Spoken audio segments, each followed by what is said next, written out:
नमस्कार। सभी दर्शकों का बहुत बहुत स्वागत, अभिनंदन, नववर्ष की शुभकामनाएं और मकर संक्रांति और लोहड़ी की बहुत बहुत शुभकामनाएं। आज एक नया विषय आपके लिए जो बहुत इम्पोर्टेंट है, बहुत लोगों की शंका और बहुत लोगों के प्रश्न हैं, तो उसका समाधान देने का प्रयास किया जा रहा है। आप लोग बड़ी गंभीरता से इस बात को सुने। देखिए, 14 जनवरी 2026 उसी दिन संक्रांति और उसी दिन छठ तिला एकादशी व्रत। तो कुछ लोगों का कंफ्यूजन ये है कि एकादशी को तो अन्न नहीं खाते, एकादशी को अन्न का दान करना भी मना है, क्योंकि ये वर्जित इसलिए है क्योंकि जब मनुष्य खाएगा नहीं तो दान क्यों करेगा, या जो दान लेगा वो क्यों खाएगा। तो इसके लिए मैं कुछ समय आपको सजेस्ट करूंगा, परामर्श दूंगा कि आप इस समय से इस समय तक ये दान कर सकते हैं। अब 13 जनवरी को, यानी कि आज आज की बात हो रही है। आज दिन मंगलवार, दिन में 15:47 अर्थात दोपहर के 3:47 से एकादशी का स्पर्श होगा, एकादशी आरंभ होगी और अगले दिन शाम के 5:53 तक, यानी कि 14 जनवरी को शाम तक रहेगी। तो इस दौरान जो साधक हैं, व्रत करने वाले हैं, भक्त हैं, या जो भी लोग हैं, उनको माताएं और बहनें सब के लिए है कि वो एकादशी में चावल नहीं खाते या अन्न नहीं खाते बहुत लोग।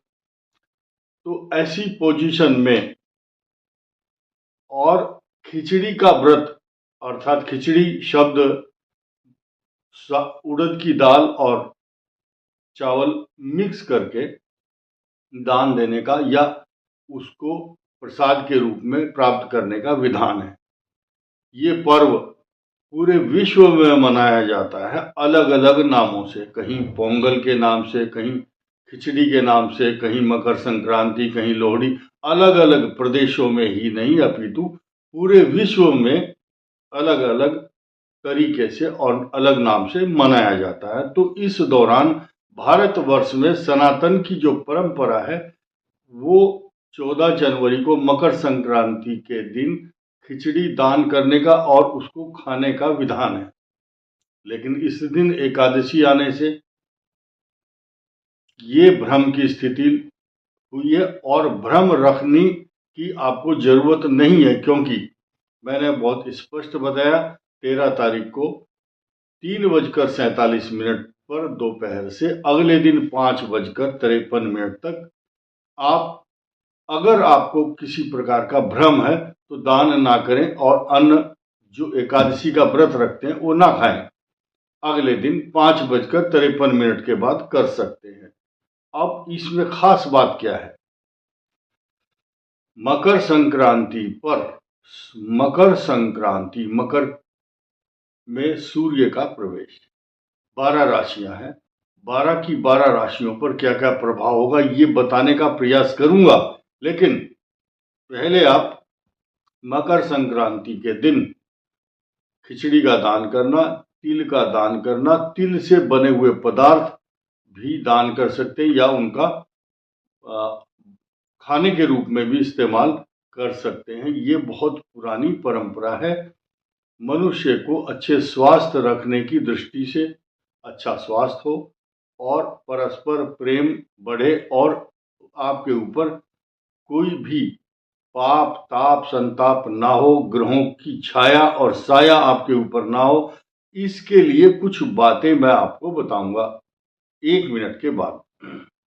आप ध्यान देंगे कि छठ तिला एकादशी को जब मकर संक्रांति के साथ एक ही पर्व, एक ही दिन ये पर्व हों, तो तब आपकी क्या जिम्मेदारी या आपका कर्म क्या होना चाहिए, छठ तिला एकादशी को समझिए। षट का मतलब होता है संस्कृत में, षट मतलब 6, 6।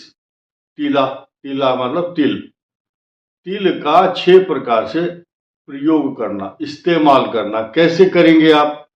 तो शास्त्र कहते हैं कि षट तिला एकादशी को जो 6 प्रकार से प्रयोग करता है उसके जीवन में पितृ शांति होती है, उसके पितृ प्रसन्न होते हैं। पाप, ताप, संताप और दुख और दरिद्रता का विनाश होता है।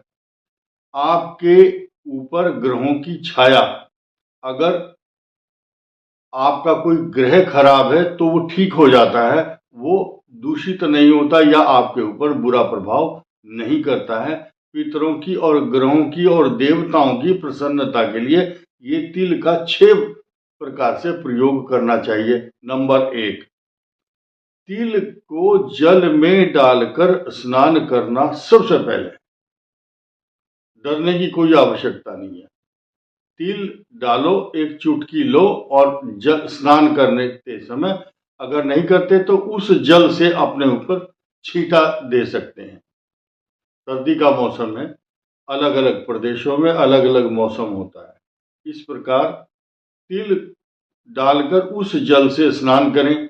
उसमें आप गंगा जल भी डाल सकते हैं या किसी भी तीर्थ का जल। दूसरा, उबटन बनाकर, तिल का उबटन, उसमें दही, दूध या हल्दी मिलाकर उबटन बना करके स्नान करने का विधान भी है। ये भी एक बहुत बड़ा पुण्य कार्य है। इससे आपके शरीर में रोग, शोक, ताप, संताप सब का विनाश होगा। तिल का दान करने का विधान है। तिल दान करना चाहिए और तिल को ही खाना चाहिए।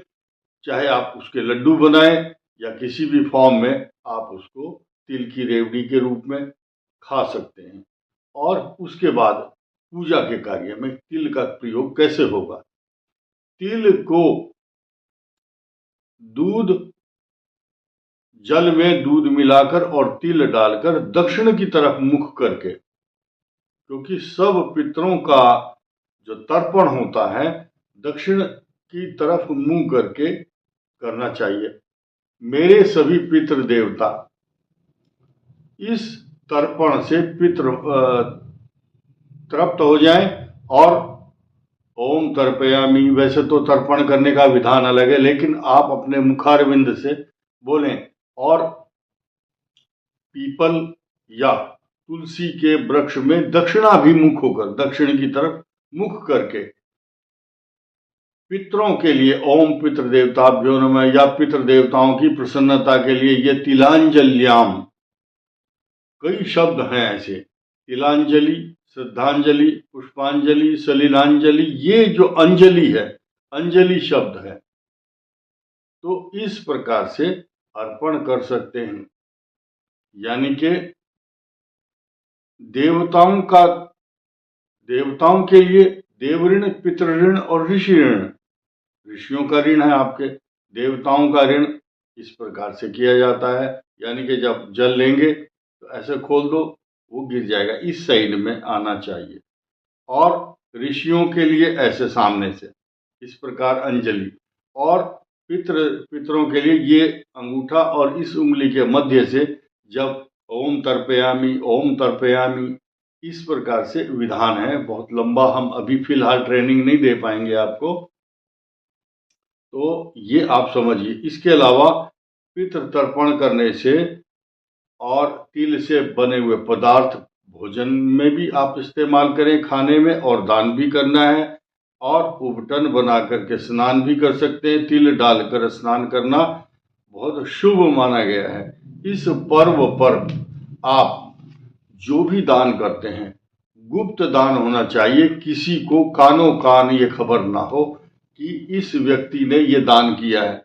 कुछ लोग ढिंडोरा पीटते हैं कि मैंने इतना दान किया है। प्रियम कृत्वा तम प्रति मौनम, ऐसे गीता में लिखा, भगवान कृष्ण कहते हैं जो दान करने के बाद चिल्लाता है, इधर उधर हल्ला करता है कि मैंने ये इतना दान किया, वो निष्फल हो जाता है, उसका फल नहीं मिलता। तो इसीलिए कुछ लोग हैं, जैसे अंध विद्यालय है, नेत्रहीन बालक है, अनाथ आश्रम है, अनाथ जिसके आगे पीछे कुछ नहीं है, अंध बालक या नेत्रहीन जिसको दिखाई नहीं देता, उसके बारे में क्या तुम ढिंढोरा पीटोगे, तो ये आपको पाप लगता है। इससे अच्छा तो दान ना करें आप। कंबल, सर्दी का मौसम है, घर से निकलिए, रात को देखिए कोई असहाय सर्दी में लोग अगर दिखाई दे रहे हैं, भारत के अंदर ऐसे ऐसे धनपति लोग हैं, वो कंबल दान कर सकते हैं।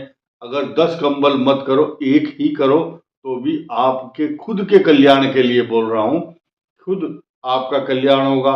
आपकी जो अगली पीढ़ी है वो शिक्षा लेगी कि हमारे पिता माता इस प्रकार का पुण्य कार्य करते थे। तो ये आज के इस पर्व पर आप काम करेंगे तो आपको इसको पुण्य का लाभ मिलेगा। इस वीडियो में इतना ही। धन्यवाद। नमस्कार।